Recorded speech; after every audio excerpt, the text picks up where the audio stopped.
கிறிஸ்துவுக்குள் பிரியமானவர்களே, இந்த நாட்களிலே நாம் தொடர்ந்து பரிசுத்த ஆவியானுடைய கனியை குறித்து நாம் தியானித்துக் கொண்டு வருகிறோம். போன வாரத்திலே அன்பை குறித்து நாம் தியானம் செய்தோம். இந்த வாரத்துல அந்த 9 வகையான குணாதிசயங்களிலே 2வது குணாதிசயமான சந்தோஷத்தை குறித்து நாம் தியானம் செய்ய போகிறோம். சந்தோஷம் தேவனுடைய பிள்ளைகளுக்கு தேவன் கொடுக்கக்கூடிய மிகப்பெரிய ஒரு கிருபை அல்லது ஒரு அன்பளிப்பு. அது எல்லா காலங்களிலும் ஆண்டவருடைய பிள்ளைகளுக்கு பரிசுத்த ஆவியானவர் கொடுக்கக்கூடிய ஒரு மிகப்பெரிய ஈவு. சந்தோஷம் நம்முடைய வாழ்க்கையிலே எப்பொழுதும் இருக்கும். ஆண்டவருடைய பிள்ளைகளுக்கு இது உறுதியான ஒரு வாக்குறுதி. யோவான் 15ஆம் அதிகாரம் 11வது வசனத்துல ஆண்டவர் விதமாய் சொல்லுகிறார், என்னுடைய சந்தோஷம் உங்களில் நிலைத்திருக்கும்படிக்கும் உங்கள் சந்தோஷம் நிறைவாயிருக்கும்படிக்கும் இவைகளை உங்களுக்கு சொன்னேன் என்று சொல்லுகிறார். அந்த பொருள் என்ன தெரியுமா? ஆண்டவர் நாம் எப்பொழுதும் சந்தோஷமாய் இருக்க வேண்டும் என்று விரும்புகிறார். அந்த சந்தோஷம் ஒரு குறைவான சந்தோஷத்தில் அல்ல, நிறைவான ஒரு சந்தோஷமாய் இருக்கும்படி ஆண்டவர் நம்மோடு கூட பேசுகிறார். ஆனால் உலகம் கொடுக்கக்கூடிய சந்தோஷத்திற்கும் தேவன் கொடுக்கக்கூடிய சந்தோஷத்திற்கும் வித்தியாசமான ஒரு காரியம். உலகம் கொடுக்கக்கூடிய சந்தோஷம் என்ன, தேவன் கொடுக்கக்கூடிய சந்தோஷம் என்ன என்பதை நாம் சரியாய் புரிந்து கொண்டால் இந்த தியானத்துல நாம் ஆண்டவர் சொல்லுகிறதை நாம் தெளிவாக அறிந்து கொள்ள முடியும். In this world, joy is understood as an emotional expression or mood when something good happens. But the Bible tells us it is God's provision for all his children to live with all the time, whatever the circumstances are. சூழ்நிலைகள் மாறினாலும் மாறாவிட்டாலும், உணர்ச்சிகள் ஏறினாலும் இறங்கினாலும், நன்மையான காரியம் நடந்தாலும் நடக்காவிட்டாலும், சந்தோஷம் ஆண்டவருடைய பிள்ளைகள் வாழ்க்கையிலே எப்பொழுதும் இருக்கும். ஆகையால் தான் பவுல் அப்போஸ்தலன் பிலிப்பியர் 4ஆம் அதிகாரம் 4வது வசனத்திலே விதமாக சொல்லுகிறார், கர்த்தருக்குள் எப்பொழுதும் சந்தோஷமாயிருங்கள், சந்தோஷமாயிருங்கள் என்று மறுபடியும் உங்களுக்கு சொல்லுகிறேன். பவுல் அப்போஸ்தலன் 1 தெசலோனிக்கேயர் 5ஆம் அதிகாரம் 16ஆம் வசனத்தில் எப்பொழுதும் சந்தோஷமாயிருங்கள். இது தேவன் நமக்கு கற்றுக் கொடுக்கக்கூடிய பாடம். எப்பொழுதும் சந்தோஷமாயிருங்கள். நாம் வாசிக்க கேட்ட வேத பகுதி 1 பேதுரு நிருபத்திலிருந்து வருகிறது. நமக்கு நன்றாக தெரியும், பேதுரு அப்போஸ்தலன் 2 நிருபங்களை புதிய ஏற்பாட்டிலே எழுதியிருக்கிறார். அந்த 2 நிருபங்களும் பாடுகளினாலே கஷ்டப்பட்டு விசுவாசத்திற்காக போராடி கொண்டிருக்கக்கூடிய திருச்சபைகளுக்கு எழுதப்பட்ட ஒரு கடிதம். அவர்கள் உபத்திரப்பட்டார்கள், வேதனைப்பட்டார்கள், மரணத்தை சந்தித்தார்கள், வியாதிப்பட்டார்கள், எல்லாவற்றையும் இழந்தார்கள். அந்த சூழ்நிலையில ஆண்டவர் மேல் வைத்திருக்கக்கூடிய விசுவாசத்தை எழுந்து போகக்கூடாது என்பதற்காக எழுதப்பட்ட நிருபம் தான் பேதுரு அப்போஸ்தலன் எழுதிய நிருபம். அந்த நிருபத்துல பேதுரு அப்போஸ்தலன் நமக்கு கற்றுக் கொடுக்கக்கூடிய ஒரு மிக முக்கியமான ஒரு செய்தியை குறித்து இந்த நாளிலே தியானம் செய்ய போகிறோம். பேதுரு அப்போஸ்தலன் அந்த நிருபத்துல சந்தோஷம் என்கிற சொல்லுக்கு கிரேக்க மொழியிலே காரா என்கிற ஒரு வார்த்தையை பயன்படுத்துகிறார். அதனுடைய பொருள் என்னவென்றால், இது உள்ளான ஒரு மகிழ்ச்சி வெளிப்பாடு. It means a feeling of inner gladness, rejoice and delight. It is used as a feeling of happiness based on spiritual realities, not just the circumstances. It is used as a part of God's very essence and the grace to all people. சந்தோஷம் என்பது ஏதோ ஒரு காரியம் நமக்கு ஏற்படுத்தக்கூடிய மனநிலை அல்ல. சந்தோஷம் என்பது ஆண்டவர் தம்முடைய பிள்ளைகளுக்கு கொடுக்கக்கூடிய ஒரு கிருபையான ஈவு, ஒரு ஆவியின் கனியின் அம்சம். அதைத்தான் இந்த காரா என்கிற வார்த்தை பயன்படுத்தப்படுகிறது. ஆனால் ஆண்டவருடைய பிள்ளைகளாகிய நாம், பரிசுத்த ஆவியினால் சந்தோஷம் என்கிற குணாதிசயத்தை கொண்ட ஆவியின் கனியை கொடுப்பதற்கு நமக்கு என்ன அடிப்படையான ஆதாரம் இருக்கிறது? எதற்காக நாம் எப்பொழுதும் சந்தோஷமாய் இருக்க வேண்டும், சந்தோஷத்தோடு வாழ வேண்டும் என்று ஆண்டவர் சொல்லுகிறார். அதைத்தான் இந்த ஆராதனையிலே நாம் தியானம் பண்ண போகிறோம்.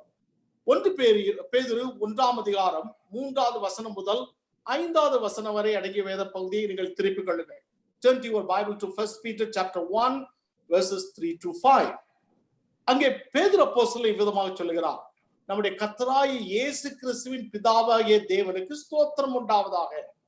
அவர் இயேசு கிறிஸ்து மரித்தோரிலிருந்து எழுந்ததினாலே அழியாததும் மாசற்றதும் வாடாதமாகிய சுதந்திரத்துக்கு ஏதுவாக ஜீவனுள்ள நம்பிக்கை உண்டாகும்படி தமது மிகுந்த இரக்கத்தின்படியே நம்மை மறுபடியும் ஜெனிப்பித்தார். கடைசி காலத்துல வெளிப்பட ஆயத்தமாக்கப்பட்டிருக்கிற ரட்சிப்புக்கு ஏதுவாக விசுவாசத்தை கொண்டு தேவனுடைய பலத்தினாலே காக்கப்பட்டிருக்கிற உங்களுக்கு அந்த சுதந்திரம் பரலோகத்தில் வைக்கப்பட்டிருக்கிறது என்று சொல்லுகிறார். இங்கே பேதுரு அப்போஸ்தலன் மிகவும் தெளிவாக சொல்லுகிறார், யார் இந்த உலகத்திலே சந்தோஷமா எப்படி வாழ முடியும் என்றால், யார் மறுபடியும் பிறந்திருக்கிறார்களோ, யார் கிறிஸ்துவினாலே ரட்சிக்கப்பட்டு இருக்கிறார்களோ அவர்களுக்கு இந்த சந்தோஷம் தொடர்ந்து கனியாக வளர்ந்து கொண்டே இருக்கும் என்று சொல்லுகிறார். ஆகையால் தேவனுடைய சந்தோஷத்தை பெற்றுக் கொள்வதற்கு நமக்கு அடிப்படையான ஒரு தகுதி என்னவென்றால், ஆண்டவருடைய பிள்ளைகளாக நாம் மாறுவது, மறுபடியும் பிறத்தல். சில சமயத்திலே மறுபடியும் பிறத்தல் என்று சொல்லும் போது பல கஷ்டப்படுகிறார்கள். மறுபடியும் பிறத்தல் என்பது ஒரு மனிதன் அல்லது ஒரு மனுஷி, ஒரு தேவனுடைய ஒரு பிள்ளை ஆண்டவருடைய நாமத்தினாலே, கிறிஸ்துவின் நாமத்தினாலே ஆண்டவரை சொந்த ரட்சகராக ஏற்றுக்கொண்டு ஒரு புதிய படைப்பாக மாறுவதே. இந்த மறுபடியும் பிறக்கும் அனுபவம் இல்லாத பட்சத்துல நாம் தேவனுடைய பிள்ளைகளாக வாழ முடியாது. யார் யாரெல்லாம் மறுபடியும் பிறந்திருக்கிறார்களோ அவர்களுக்கு இந்த கிருபை கொடுக்கப்பட்டிருக்கிறது. ஏனென்றால் ஆண்டவர் நம்மை மறுபடியும் பிறப்புபடியாக ரட்சித்திருக்கிறார். பவுல் அப்போஸ்தலன் எபேசியருக்கு எழுதின நிருபம் 2ஆம் அதிகாரம் 1 முதல் 5 வசனங்களிலே விதமாக சொல்லுகிறார். சற்று கவனமாக கேளுங்க. அக்கிரமங்களினாலும் பாவங்களினாலும் மரித்தவர்களாகிய உங்களை உயிர்ப்பித்தார். அவைகளில் நீங்கள் முற்காலத்திலே இவ்வுலக வழக்கத்தின்படியாகவும் கீழ்ப்படியாமின் பிள்ளைகளிடத்தில் இப்பொழுது கிரியை செய்வர ஆகாயத்து அதிகார பிரபுவாகிய ஆவிக்கேற்றபடியாகவும் நடந்து கொண்டீர்கள். அவர்களுக்குள்ளே நாம் எல்லாரும் முற்காலத்துல நமது மாம்ச இச்சையின்படி நடந்து நமது மாம்சமும் மனசும் விரும்பினவர்களை செய்து சுவாபத்தினாலே மற்றவர்களை போல கோபாக்கினின் பிள்ளைகளா இருந்தோம். 4வது வசனத்திலே சொல்லுகிறார், தேவனோ இரக்கத்தில் ஐஸ்வர்யம் உள்ளவர்களாகி நம்மில் அன்பு கூர்ந்த தம்முடைய மிகுந்த அன்பினாலே அக்கிரமங்களில் மரித்தவர்களாயிருந்த நம்மை கிறிஸ்துவனுடைய கூட உயிர்ப்பித்தார். கிருபையினாலே ரட்சிக்கப்பட்டீர்கள். எவ்வளவு அழகா சொல்லுறா பாருங்க. நம்முடைய கடந்த கால வாழ்க்கை ஒரு செத்து போன வாழ்க்கை. கடந்த கால வாழ்க்கை பாவத்திற்கு அடிமைப்பட்ட வாழ்க்கை. கடந்த கால வாழ்க்கை தேவனுடைய கோபானிக்கு ஏற்றதான ஒரு வாழ்க்கை. ஆனால் இப்பொழுது நாம் மனம் திரும்பப்பட்டிருக்கிறோம். நாம் மறுபடியும் பிறந்திருக்கிறோம். நாம் ரட்சிக்கப்பட்டிருக்கிறோம். இது தேவனுடைய கிருபையினாலே, அவருடைய ஐஸ்வர்யத்தினாலே நமக்கு ஏற்படுகிற ஒன்று. தொடர்ந்து தீத்துவுக்கு எழுதின நிருபத்திலே 3ஆம் அதிகாரம் 4ஆம் 5வது வசனத்திலே பவுல் அப்போஸ்தலன் விதமாக எழுதுகிறார், நம்முடைய இரட்சகராகிய தேவனுடைய தயையும் மனுஷர் மேலுள்ள அன்பு பிரசன்னமான போது நாம் செய்த நீதியின் கிரியையின் நிமித்தம் அவர் நம்மை ரட்சியாமல் தமது இரக்கத்தின்படியே மறுஜென்ம முழுக்கினாலும் பரிசுத்த ஆவியினுடைய புதிதாக்கலினாலும் நம்மை ரட்சித்தார். எவ்வளவு அழகாக சொல்லுகிறார் பாருங்க. ஆண்டவருடைய பிள்ளைகள் மறுபடியும் பிறந்தவர்கள். ஆண்டவருடைய பிள்ளைகள் ரட்சிக்கப்பட்டவர்கள். ஆண்டவருடைய பிள்ளைகள் தேவனுடைய கிருபையினாலே ரட்சிக்கப்பட்டவர்கள். அவருடைய சொந்த பலத்தினாலே அல்ல. யார் யாரெல்லாம் ஆண்டவரை ஏற்றுக்கொண்டார்களோ, யார் யாரெல்லாம் மறுபடியும் பிறந்திருக்கிறார்களோ, யார் யாரெல்லாம் கிறிஸ்துவனுடைய பிள்ளைகளாக மாறி இருக்கிறார்களோ அவர்களுக்கு இந்த சந்தோஷம் அனுதினமும் தேவன் கொடுக்கக்கூடிய மிகப்பெரிய ஒரு கிருபை. அதைத்தான் பேதுரு அப்போஸ்தலன் சொல்லுகிறார். நாம் மறுபடியும் பிறக்கும் பொழுது பரிசுத்த ஆவியானவர் நமக்குள்ள இந்த சந்தோஷத்தை தினந்தோறும் பெருக பண்ணுகிறார். எனக்கு மிகவும் பிடித்தமான ஒரு வேத பகுதி லூக்கா 15ஆம் அதிகாரம். இந்த 15ஆம் அதிகாரத்துல 3 உவமைகளை இயேசு சாமி சொல்லுகிறார். 1 காணாமற் போன ஆடு, 2 காணாமற் போன வெள்ளிக்காசு, 1 காணாமற் போன மைந்தன். இந்த 3 காணாமற் போன எல்லாவற்றையும் கண்டுபிடித்த பொழுது மிகுந்த சந்தோஷம் உண்டாயிற்று என்று சொல்லி ஆண்டவர் இந்த 3 உவமைகளில் கடைசிகளிலே சொல்லுவார். அதற்கு பிறகு கடைசியில் சொல்லுவார், ஒரு மனிதன் இயேசுவினுடைய திரும்பும் பொழுது பரலோகத்திலே மிகுந்த சந்தோஷம் உண்டாயிருக்கும் என்று சொல்லுகிறார். ஏன் தெரியுமா? பரலோகத்திலே தேவன் வாசம் பண்ணுகிறார். இந்த பரலோகத்திலே சந்தோஷம் எப்படி பொங்கி வழிகிறதோ அதே போல உங்களுடைய வாழ்க்கையிலும் என்னுடைய வாழ்க்கையிலும் நாம் மறுபடியும் பிறக்கும் பொழுது, நாம் ரட்சிக்கப்படும் பொழுது, தேவனுடைய பிள்ளைகளாக மாறும் பொழுது நமக்கு கிடைக்கிறது. ஆண்டவருடைய பிள்ளைகளாக உங்களுக்கு ஆண்டவர் கொடுக்கக்கூடிய மிகப்பெரிய கிருபை என்ன தெரியுமா? சந்தோஷமாய் எப்பொழுதும் வாழ்வது. ஆகையால் யாரெல்லாம் ஆண்டவரை ஏற்றுக்கொண்டார்களோ, யாரெல்லாம் தேவனுடைய பிள்ளைகளாக இருக்கிறார்களோ, அவர்கள் எப்பொழுதும் எல்லா காலத்திலும் பரிசுத்த ஆவியினாலே சந்தோஷத்தோடு வாழ்வதற்கு தேவன் கிருபை செய்கிறார். Recently I read this story. I would like to share with you. Behind the walls of Rinaldo Freire, a very average looking of his building in the Villa Formosa nearby neighborhood in Brazil. He's a called Joy Factory. Rinaldo Freire is 25 years of entertainer in the television ministry. His famous television program called Patiti and Patata. And he brought that humor and the joy to the children, not only to the television, but everywhere in Brazil. He has a lot of awards, lot of photos, lot of news clippings, and everything he preserved in his office room. But one book is open above all. That is the Bible. So one person asked him, Ronaldo, why do you keep this open Bible in your office? And he said, these awards, these photos, these newspaper clippings, they did not bring me fame or success, but Christ Jesus has brought the joy and the success in my life. Dear friends, think about that. What does it bring success or joy into your life? உன்னுடைய வாழ்க்கையில சந்தோஷத்தை எது கொண்டு வருகிறது? உன்னுடைய பணமா, படிப்பா, வேலையா, அந்தஸ்தா, அல்லது நீ வாழ்ந்து கொண்டிருக்கிற சூழ்நிலையா? இவைகளெல்லாம் சந்தோஷத்தை கொண்டு வர முடியாது. ஆண்டவரை ஏற்றுக்கொண்டால் மட்டுமே நாம் ஆண்டவருடைய சந்தோஷத்துல தொடர்ந்து வளர முடியும், வாழ முடியும். பேதுரு அப்போஸ்தலன் அதைத்தான் சொல்லுகிறார். யாரெல்லாம் தேவனுடைய மறுஜென்ம முழுக்கினாலே மறுபடியும் பிறந்திருக்கிறார்களோ அவர்கள் எல்லாரும் சந்தோஷத்திலே நிறைந்திருப்பார்கள். இரண்டாவதாக 1 பேதுரு 1ஆம் அதிகாரம் 6ஆம் 7ஆம் வசனத்தை பாருங்கள். அங்கே பேதுரு அப்போஸ்தலன் இவ்விதமாய் சொல்லுகிறார், இதிலே நீங்கள் மிகவும் சந்தோஷப்படுகிறீர்கள் என்றாலும் துன்பப்பட வேண்டியது அவசியமானதால் இப்பொழுது கொஞ்ச காலம் பலவிதமான சோதனைகளினாலே துக்கப்படுகிறீர்கள். அழிந்து போகிற பொன் அக்கினியினாலே சோதிக்கப்படும். அதை பார்க்கிலும் அதிக விலையேற பெற்றதாயிருக்கிற உங்கள் விசுவாசம் சோதிக்கப்பட்டு இயேசு கிறிஸ்து வெளிப்படும் போது உங்களுக்கு புகழ்ச்சியும் கனமும் மகிமையும் உண்டாக காணப்படும் என்று சொல்லுகிறார். பேதுரு அப்போஸ்தலன் என்ன சொல்றார் தெரியுமா? ஆண்டவருடைய பிள்ளைகளாக நாம் மாறும் பொழுது, ஆண்டவருக்காக வாழும் பொழுது பிரச்சனைகள் வரத்தான் செய்யும், துன்பங்கள் வரத்தான் செய்யும், பாடுகள் வரத்தான் செய்யும். ஆனால் எது வந்தாலும் அது நம்முடைய சந்தோஷத்தை திருடி விட முடியாது. இவ்வளவு பாடுகள் மத்தியில ஆண்டவர் நம்மை பயன்படுத்துகிறார், பக்குவப்படுத்துகிறார். ஆண்டவர் சுத்தப்படுத்துகிறார் என்று சொல்லுகிறார். சில சமயத்திலே பாடுகள் வரும்போது நம்முடைய சந்தோஷத்தை நாம் இழந்து விடுகிறோம். ஆனால் பாடுகள் மத்தியிலே தேவன் நம்மை சுத்தப்படுத்துகிறார், பண்படுத்துகிறார் என்று நாம் அறிந்து கொள்ளும் பொழுது பரிசுத்த ஆவி என்ற சந்தோஷம் நமக்குள்ளே நிரம்பி வழிகிறது. பேதுரு அப்போஸ்தலன் அழகாக சொல்லுகிறார் பாருங்கள், நம்முடைய விசுவாசம் பொன்னை போல அழகானது. நான் இந்த வசனத்தை வாசித்த பொழுது எனக்கு நினைவுக்கு வந்த வேத பகுதி என்ன தெரியுமா? சகரியா 13ஆம் அதிகாரம் 9வது வசனம்.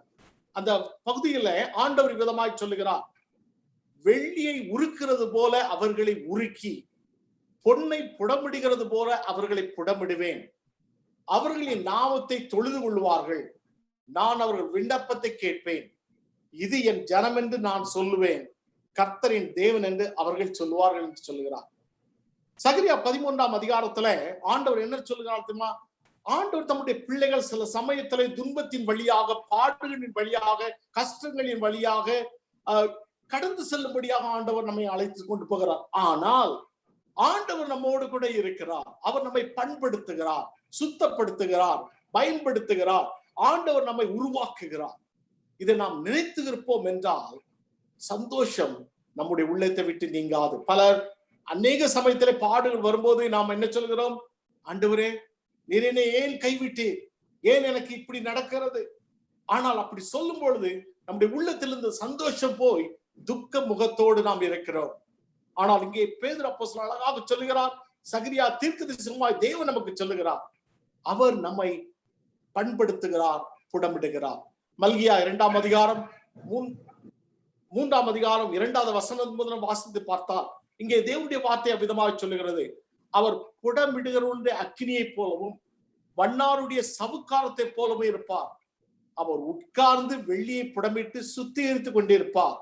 அவர் லேவியின் புத்திரரை சுத்திகரித்து அவர்கள் கர்த்தருடைய உடையவர்களாய் இருக்கும்படிக்கும் நீதியாய் காணிக்கையை செலுத்தும்படிக்கும் அவர்களை பொன்னை போலவும் வெள்ளியை போலவும் புடமிடுவார் என்று சொல்லுகிறார். எவ்வளவு அழகான வார்த்தை பாருங்கள். ஆண்டவருடைய அனுமதி இல்லாமல் எதுவும் நமக்கு நடக்காது.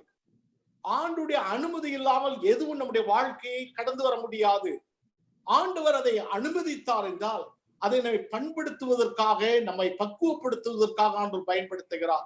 ஏசாயா 48ஆம் அதிகாரம் 10வது வசனத்துல இவ்விதமாய் ஆண்டவர் சொல்லுகிறார், இதோ நான் உன்னை புடமிட்டேன், ஆனாலும் வெள்ளியை போலல்ல, உபத்திரத்தின் குகையிலே உன்னை தெரிந்து கொண்டேன் என்று ஆண்டவர் சொல்லுகிறார். எப்படி ஒரு வெள்ளியும் பொன்னும் ஒரு அக்கினியிலே வைத்து அதனுடைய அசுத்தங்களெல்லாம் நீங்கி சுத்த பொன்னாக சுத்த வெள்ளியாக பிரகாசிக்கிறதோ, அதை போல ஆண்டவர் நம்முடைய துன்பங்களின் மத்தியில நம்மை புடமிடுகிறார், பக்குவப்படுத்துகிறார். சில சமயத்திலே மக்கள் சோதனைக்கும் பாடுகளுக்கும் உள்ள வித்தியாசத்தை புரிந்து கொள்வதில்லை. வேத புத்தகத்துல சோதனை என்பது நம்ம பிசாசினாலே, மாம்சத்தினாலே, உலகத்தினாலே நமக்கு வரக்கூடியது. இந்த பிசாசினாலே, மாம்சத்தினாலே, உலகத்தினாலே வரக்கூடிய சோதனைகள் நம்மை கீழே தள்ளுவதற்காக வரக்கூடிய சோதனை. அதை சோதனை என்று வேதம் சொல்லுகிறது. ஆனால் பரீட்சை என்பது ஆண்டவர் நம்முடைய உள்ளத்தை, நம்முடைய விசுவாசத்தை வளர்ப்பதற்காக செய்யக்கூடிய ஒன்று. தேவன் ஆபிரகாமை சோதித்தார், ஆபிரகாமை அவர் பண்படுத்தினார், பரீட்சித்து பார்த்தார் என்று வேதம் சொல்லுகிறது. சோதனை என்பது நம்முடைய வாழ்வை கீழே தள்ளுவது, பரீட்சை என்பது நம்முடைய வாழ்வை உயர்த்துவது. நம்முடைய வாழ்க்கையில வரக்கூடிய பாடுகள் எல்லாமே பரீட்சைகள். ஏனென்றால் ஆண்டவர் நம்மோடு கூட இருக்கிறார், அவர் நம்மை பக்குவப்படுத்துகிறார், பண்படுத்துகிறார். இது நாம் நினைத்துக் கொள்ளும் பொழுது இந்த ஆவியின் கனியாகிய இந்த சந்தோஷம் நமக்குள்ளே மிகவும் ஆழமாக வெளிவருகிறது. பாருங்க, எனக்கு பிடித்தமான ஒரு வேத தாசன் வேத புத்தகத்துல யோசிப்பு பழைய ஏற்பாட்டில ஆதியாகமம் 37ஆம் அதிகாரம் முதல் 50ஆம் அதிகாரம் வரை உள்ள வேத பகுதிகளே யோசிப்பினுடைய வாழ்க்கை இருக்கிறது. ஆனால் அவருடைய வாழ்க்கையை மிகவும் சுருக்கமாக சங்கீதம் 105 நாம் வாசிக்கிறோம். அதுல 17ஆம் வசனம் முதல் 22வது வசனம் வரை அடங்கிய வேத பகுதியில் நான் வாசிக்கும் பொழுது சங்கீதக்காரன் இவ்விதமாய் பாடுகிறார் யோசேப்பை குறித்து. அவர்கள் முன்னாலே ஒரு புருஷனை அனுப்பினார். யோசேப்பு சிறையாக விற்கப்பட்டான். அவன் கால்களை விலங்கு போட்டு ஒடுக்கினார்கள். அவன் பிராணன் இரும்பில் அடைபட்டிருந்தது. கர்த்தர் சொன்ன வார்த்தை நிறைவேறும் அளவும் அவருடைய வசனம் அவனை புடமிட்டது. என்ன அழகான வார்த்தை பாருங்க. கர்த்தருடைய சொன்ன வார்த்தை நிறைவேறும் அளவும் அவருடைய வசனம் அவனை புடமிட்டது. ராஜா ஆள் அனுப்பி அவனை கட்டவிழ்க்க சொன்னான். ஜனங்களின் அதிபதி அவனை விடுதலை பண்ணினான். தன் பிரபுக்களை அவன் மனதின்படி கட்டவும், தன் மூப்பர்களை ஞானிகளாக்கவும், அவனை தன் வீட்டுக்கு ஆண்டவனும் தன் ஆஸ்திக்கெல்லாம் அதிபதியும் ஆக்கிறான். என்ன அழகான ஒரு வாழ்க்கை பாருங்க. ஆண்டுடைய பிள்ளைகள் பாடுகள் மத்தியிலே கடந்து செல்லும் பொழுது ஆண்டவருடைய வசனம் அவர்களை புடமிட்டு சுத்த பொன்னாக மாற்றுகிறது. இதை ஆண்டுடைய பிள்ளைகள் அறிந்திருந்தால் சந்தோஷத்திலே நிரம்பி வழிவார்கள். Recently I read this sermon quotation and the illustration from your book. I just would like to read exactly what is written in the book. Stanley was the church member, visited Livingston, the missionary in Africa. So in that context, this story comes. When Stanley went out in 1871 and found Livingston, he spent some months in his company. But Livingston never spoke to Stanley about his spiritual things. Throughout those months, Stanley watched the old man. Livingston's habits were beyond his comprehension. His patience was beyond his imagination. He suffered a lot. He faced a lot of difficulty. But still, he could not understand Livingston's sympathy for the Africans. For the sake of Christ and the gospel, Livingston was patient, untiring, eager, spending himself and being spent for his master and the Lord Jesus. So Stanley wrote these remarks. When I saw that unwearied patience, that unflagging zeal, those enlightened sons of Africa, I became a Christian at his side, though he never spoke to me about it. என்ன அழகான ஒரு வாழ்க்கையின் பாருங்க. ஜனங்கள் நம்முடைய வாழ்க்கையை பார்க்கும் பொழுது, நாம் ரட்சிக்கப்பட்ட தேவனுடைய பிள்ளைகள் என்று சொல்லி அவர்கள் மத்தியிலே சொல்லும் போது, அவர்கள் நம்முடைய வாழ்க்கையை பார்க்கும் பொழுது துன்பத்தின் மத்தியிலும் நாம் சந்தோஷமாய் இருப்பதை அறிந்து கொள்வார்கள் என்றால், அதை விட வேற என்ன சாட்சி இந்த உலகத்திலே நாம் மற்றவர்களுக்கு காட்ட முடியும்? அருமையான சகோதரி சகோதரியே, உங்களுடைய வாழ்க்கையில பாடுகளோடு கூட நீங்க இருக்கலாம், கஷ்டங்களோடு கூட இருக்கலாம், நம்முடைய தேசம் மிகப்பெரிய சோதனைகளை சந்தித்துக் கொண்டிருக்கலாம். ஆனால் ஆண்டவருடைய பிள்ளைகளாய் நாம், ஆண்டவர் நம்மோடு கூட இருக்கிறார் என்கிற அசைக்க முடியாத விசுவாசத்துல நாம் உறுதியா இருப்போம் என்றால், இந்த பாடுகள் சீக்கிரமாய் கடந்து போகும். இந்த சந்தோஷத்தினாலே பலர் ஆண்டவரை அறிந்து கொள்ள வாய்ப்பு உண்டாகும். ஆகையால் ஆண்டவரால் ரட்சிக்கப்பட்டவர்கள், மறுபடியும் பிறந்தவர்கள் சந்தோஷத்தினாலே நிறைந்திருப்பார்கள். பாடுகள் மத்தியிலே தேவன் என்னோடு கூட இருக்கிறார் என்று நிச்சயித்திருக்கிறவர்கள் சந்தோஷத்திலே நிரம்பி இருக்கிறார்கள். கடைசியாக இங்கே பேதுரு அப்போஸ்தலன் சொல்லுகிறார். 1 பேதுரு 1ஆம் அதிகாரம் 8ஆம் 9வது வசனத்தை பாருங்கள். அவரை நீங்கள் காணாமல் இருந்தும் அவரிடத்தில் அன்பு கூறுகிறீர்கள். இப்பொழுது அவரை தரிசியாமல் இருந்தும் அவரிடத்தில் விசுவாசம் வைத்து சொல்லி முடியாததும் மகிமையால் நிறைந்ததுமாயிருக்கிற சந்தோஷம் உள்ளவர்களாய் களி கூர்ந்து உங்கள் விசுவாசத்தின் பலனாகிய ஆத்ம ரட்சிப்பை அடைகிறீர்கள் என்று சொல்லுகிறார். இங்க அழகாக சொல்லுகிறார் பாருங்கள். ஆண்டவருடைய பிள்ளைகளுடைய சந்தோஷம் நிறைவாய் இருப்பதற்கு என்ன காரணம் தெரியுமா? ரட்சிக்கப்படுவது, பாடுகள் மத்தியிலே தேவன் என்னோடு கூட இருக்கிறார் என்ற நிச்சயம். அது மட்டுமல்ல, பரலோக ராஜ்யம், தேவன் நமக்காக ஆயத்தம் பண்ணக்கூடிய பரலோக ராஜ்யத்தை நம்முடைய கண்கள் எப்பொழுதும் பார்க்கும் பொழுது சந்தோஷம் நிரம்பி வழிகிறது. பவுல் அப்போஸ்தலன் கொலோசியருக்கு எழுதின நிருபம் 3ஆம் அதிகாரம் 3ஆம் 4வது வசனத்தில் இவ்விதமாய் சொல்லுகிறார்.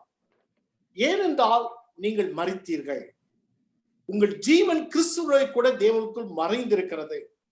நம்முடைய ஜீவனாகிய கிறிஸ்து வெளிப்படும் போது நீங்களும் அவரோடு கூட மகிமையில் வெளிப்படுவீர்கள். ஆண்டவர் சீக்கிரம் வரப்போகிறார்.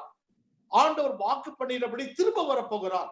அவருடைய ராஜ்யத்திலே நாம் சேரும்படி நம்மை கூட்டி சேர்க்க போகிறார். இதை நாம் நினைத்து கொண்டிருப்போம் என்றால், இதை நாம் எதிர்பார்த்து கொண்டிருப்போம் என்றால், இந்த சந்தோஷம் நமக்குள்ளே பரிசுத்த ஆவியால் நிரம்பி வழிந்து கொண்டே இருக்கும். பிரியமானவர்களே, ரோமர் 8ஆம் அதிகாரம் 11வது வசனத்திலே 18வது வசனங்களிலே பவுல் அப்போஸ்தலன் இவ்விதமாய் சொல்லுகிறார். அன்றியும் இயேசுவை மரித்தோரிலிருந்து எழுப்பினவருடைய ஆவி உங்களில் வாசமாயிருந்தார். கிறிஸ்துவை மரித்தோரிலிருந்து எழுப்பினவர் உங்களில் வாசமாயிருக்கிற தம்முடைய ஆவியினாலே சாவுக்கேதுவான உங்கள் சரீரங்களை உயிர்ப்பிப்பார். ஆதலால் இக்காலத்து பாடுகள் இனி நம்மிடத்தில் வெளிப்படும் மகிமைக்கு ஒப்பிடத்தக்கவைகள் அல்லவென்று எண்ணுகிறேன் என்று அழகாக சொல்லுகிறார் பாருங்கள். ஆண்டவருடைய பிள்ளைகளுடைய கண்கள் இம்மையில் மட்டுமல்ல, மறுமையை நோக்கி எதிர்பார்த்து கொண்டிருப்பதனாலே அந்த சந்தோஷம் எப்பொழுதும் இருக்கும். நான் சண்டே ஸ்கூல் அட்டன் பண்ணி கொண்டிருந்த காலத்துல, சிறுவைகுண்டம் சிஎஸ்ஐ சபையில அங்கே இருந்த காலத்துல, என்னுடைய சண்டே ஸ்கூல் டீச்சர் அடிக்கடி சொல்லக்கூடிய ஒரு காரியம் என்ன தெரியுமா? பரலோகத்திலே ஆடலும் பாடலும் சந்தோஷம் இருக்கும், கண்ணீரும் கவலையும் எப்பொழுதும் இராது என்று சொல்வார். நான் சிறுவனாய் இருந்தபோது அதை நான் நினைத்து பார்ப்பேன். பரலோகத்திலே ஆடலும் பாடலும் சந்தோஷமும் எப்பொழுதும் இருக்கும் என்றால் அங்கேதான் நான் போக வேண்டும் என்று சொல்லி என்ற உள்ளத்திலே நான் வாஞ்சித்திருக்கிறேன். அருமையான சகோதரனே சகோதரியே, நம்முடைய கண்கள் பரலோகத்தை நோக்கி இருக்கும் என்றால், நம்முடைய எதிர்பார்ப்பு நித்திய ஜீவனாய் இருக்கும் என்றால், நம்முடைய முழுமையான விருப்பம் தேவனுடைய ராஜ்யத்திலே அவரோடு கூட நித்திய காலமாய் வாழ்வோம் என்கிற ஒரு வாஞ்சியோடு இருப்போம் என்றால், இக்காலத்து பாடுகள் இனி நம்மிடத்தில் வெளிப்படும் மகிமைக்கு ஒப்பிடத்தக்க அன்றைன்று என்னும் போது சந்தோஷம் பொங்கி வழிகிறது. பாருங்க, சந்தோஷம் பொங்கி வழிகிறது. அப்போஸ்தலர் நடபடிகள் புத்தகத்திலே 7ஆம் அதிகாரத்திலே ஆண்டுடைய தாசனாகிய ஸ்தேவான் அங்கே மிக நீளமான ஒரு பிரசங்கம் செய்து முடிவிலே அவன் கொல்லப்படுகிறான். அவனுடைய கடைசி நேரத்தை குறித்து அந்த சூழ்நிலை குறித்து அழகாக வேதத்திலே சொல்லப்பட்டிருக்கிறது. Acts chapter 7 verse 54 and 55 and 56. Just look at these Bible verses. இவைகளை அவர்கள் கேட்ட பொழுது மூர்க்கமடைந்து ஸ்தேவானுடைய எதிராளிகள் அவனை பார்த்து பல்லை கடித்தார்கள். அவன் பரிசுத்த ஆவியில் நிறைந்தவனாய் வானத்தை அண்ணாந்து பார்த்து தேவனுடைய மகிமையும் தேவனுடைய வலது பார்சத்தில் இயேசு நிற்கிறதையும் கண்டு, அதோ வானங்கள் திறந்திருக்கிறதையும் மனுஷகுமாரன் தேவனுடைய வலது பார்சத்தில் நிற்கிறதையும் காண்கிறேன் என்றார். என்ன சந்தோஷமான ஒரு முடிவு பாருங்க. கொஞ்ச நேரத்தில் இறக்க போகிறார். ஆனாலும் அவருடைய கண்கள் பரலோகத்தை நோக்கி இருக்கிறது, இயேசுவை நோக்கி இருக்கிறது. அவருடைய கண்கள் அந்த இயேசுவின் ராஜ்யத்தை நோக்கி இருக்கிறது. அதை பார்த்த பொழுது அவனுடைய உள்ளத்திலே அந்த சந்தோஷம் பொங்கி வழிகிறது. பாருங்க, மரணத்தை குறித்து கவலைப்படவில்லை, மக்களுடைய சொற்களை குறித்து கவலைப்படவில்லை, வலிகளை குறித்து கவலைப்படவில்லை. அவனுடைய கண்கள் இயேசுவை நோக்கி பார்த்து கொண்டிருக்கிறது. அருமையான சகோதரி சகோதரியே, உன் வாழ்க்கையில ஆண்டவர் கொடுக்கக்கூடிய இந்த சந்தோஷம் எப்பொழுதும் இருக்க வேண்டும் என்றால் மறுபடியும் பிறந்திருக்க வேண்டும். பாடுகள் மத்தியிலே தேவன் இருக்கிறார் என்கிற ஒரு மிகப்பெரிய அசைவோடு ஆணித்தரமான விசுவாசத்தோடு வாழ வேண்டும். கடைசியாக நம்முடைய கண்கள் தேவனுடைய ராஜ்யத்தை குறித்தே இருக்க வேண்டும். I read this story in a newspaper. A man tried to commit suicide in the Brooklyn Bridge, and the policeman tried to stop him, and they had a conversation. So the man said, I want to commit the suicide. You not know how miserable I am, how hopeless my life is. And he said that. And he asked the policeman, please let me go. I want to die. So the kind-hearted police officer talked to him and said, I'll make this proposition to you. You take 5 minutes and give you a reason why life is not worth living. Then I will take 5 minutes and give my reasons why I think life is worth living, both for you and for me. If at the end of the 10 minutes you still feel like jumping from this bridge, I will not stop you. The man took his 5 minutes, and then the officer took his 5 minutes. The result was that at the end of the 10 minutes, they joined hands and both leaped from the bridge. So hope is not an argument. Hope is a great instinct of the soul. நம்முடைய நம்பிக்கை இருக்கும் என்றால் நம்முடைய வாழ்க்கையிலே அர்த்தம் இருக்கும். If you have a hope in your life, then there will be a purpose in your life. You cannot separate the hope and the purpose. We have the purpose to live in this country, this beautiful country. We have the purpose to live in this country with the hope that we will be part of God's kingdom forever and ever. If we have this vision, if we have this hope, then your joy will be multiplied day by day. So, ஆகவே பேதுரு அப்போஸ்தலன் அழகா சொல்லுகிறான், 3 விதமான காரியங்கள். If you want to grow in joy all the time in your life, the first requirement, you must be the born again. You must be a saved person. You must be a child of God. Number 2, as a child of God, when you walk through difficulties and challenges, You have to remember that the Lord is with you. Lord is shaping you, blessing you, sharpening you, using you. So finally, if your eyes on the kingdom of God, if your eyes on the eternal life with Jesus Christ, your eyes on heaven, then your joy will be always flourishing. அருமையான சகோதரனே சகோதரியே, ஆண்டவருடைய பிள்ளையாய் அழைக்கப்பட்டிருக்கிற வாழ்க்கையிலே தேவன் உனக்கு கொடுத்திருக்க ஆவியின் கனியாகிய அந்த சந்தோஷத்தை ஏன் நீ இழந்து விட்டாய்? ஆண்டவர் சொல்லுகிறார், அந்த சந்தோஷம் மீண்டுமாய் பெற்றுக்கொள்ளும்படி ஆண்டவரிடத்திலே வா. ஒருவேளை நீ சொல்லலாம், எனக்கு சந்தோஷம் இல்லை, நான் ஆண்டவரை ஏற்றுக்கொள்ளவில்லை என்று சொன்னால், இந்த நாளிலே ஆண்டவர் உன்னை அன்போடு அழைக்கிறார். ஆண்டவருக்கு வாழ்க்கையில இடம் கொடு. இந்த சந்தோஷத்தை இந்த உலகத்துல யாராலும் எடுத்துக்கொள்ள முடியாது. அருமையான சகோதரி சகோதரியை, உடைய வாழ்க்கை கடுமையான உபத்திரவத்தின் மத்தியிலே, பாடுகளின் மத்தியிலே நீ கடந்து செல்வாய் என்றார், கண்ணீர்களின் மத்தியிலே கடந்து செல்வாய் என்றார். ஆண்டவர் சொல்லுகிறார், நான் உன்னோடு கூட இருக்கிறேன், நான் உன்னை புடைமிடுகிறேன், நான் உன்னை சுத்த பொண்ணாக மாற்றுகிறேன், கவலைப்படாதே, நான் உன்னோடு கூட இருக்கிறேன். இந்த ஆண்டவருடைய வார்த்தையை நீ கேட்கிறாயா? எந்த சூழ்நிலையும் உன்னுடைய சந்தோஷத்தை திருடி விட முடியாது. ஏனென்றால் ஆண்டவர் உபத்திரத்தில் முன்னோடு கூட இருக்கிறார். இக்காலத்தின் பாடுகள் இனி வரப்போகும் மகிமைக்கு ஒப்பானதல்ல.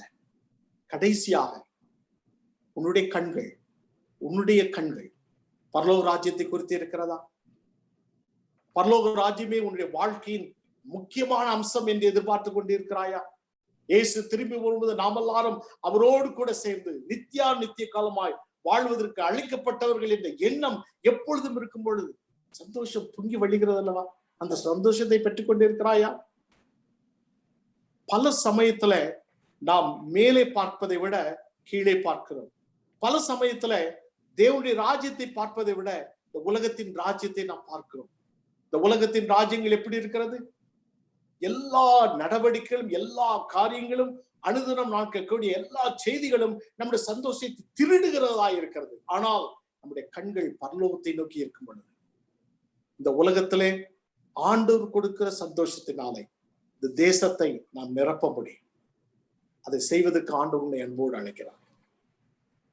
ஆவின் கனியின் ஒரு அம்சம் சந்தோஷம். இது தேவன் கொடுக்க ஈவு. நீயோ நானோ யாரோ நமக்குள்ளே ஏற்படுத்த முடியாது, எந்த சூழ்நிலையும் ஏற்பட முடியாது. Joy is not just a feeling or a mood. It doesn't swing based on moods or circumstances. It is always in our hearts. It is given to us. Our joy is given to us all times to experience and grow. Are you willing to get this joy in your life? இந்த சந்தோஷத்தை உங்களுடைய வாழ்க்கையில நிரந்தரமாய் பெற்றுக்கொள்ள வேண்டும் என்றால், இதுவரை ஆண்டவரை ஏற்றுக்கொள்ள வேண்டால் ஆண்டவரிடத்திலே வாருங்கள். நீங்கள் ஆண்டவருடைய பிள்ளையா இருந்து சந்தோஷத்தை இழந்து விட்டீர்கள் என்றால் வேதம் கற்றுக் கொடுக்கிற காரியங்களை பாருங்கள். மீண்டும் தேவனிடத்திலே திரும்புங்கள். தேவனை நோக்கி பாருங்கள். தேவன் உங்களோடு கூட இருக்கிறார். மீண்டும் பரிசுத்த ஆவியானவர் உங்களுக்குள்ள இந்த கனி வளரத்தக்கதாக ஆண்டவருக்கு இடம் கொடுங்க.